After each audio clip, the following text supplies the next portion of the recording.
భారతదేశంలో ముగ్గురు దానకర్తలు వారి సంపాదనను పేదవారికి దానం చేశారు. వారెవరో ఇప్పుడు తెలుసుకుందాం. Number 1, APJ Abdul Kalam.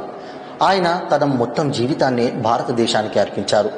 ఆయన వద్ద 6 షర్ట్లు, 4 ప్యాంట్లు, ఒక వాచ్, 2500 పుస్తకాలు, ఒక జత షూ, చెప్పులు తప్ప ఇంకేమీ ఆస్తులు లేవు. నంబర్ 2, రతన్ టాటా. ఈయన అందరికంటే ఎక్కువ పేదలకు సహాయం చేసేవారు. రతన్ టాటా ఆయన సంపాదనలోని 60% పేదవారి కోసం వెచ్చించేవారు. అంతేకాకుండా ఆయన సొంత నిధుల నుండి కూడా కోట్ల రూపాయలు పేదవారికి సహాయం చేశారు. నంబర్ 3, నానా పాటేకర్. ఈయన ఎంత ఆస్తిపరుడంటే తాను జీవితాంతం లగ్జరీ లైఫ్ జీవించవచ్చు.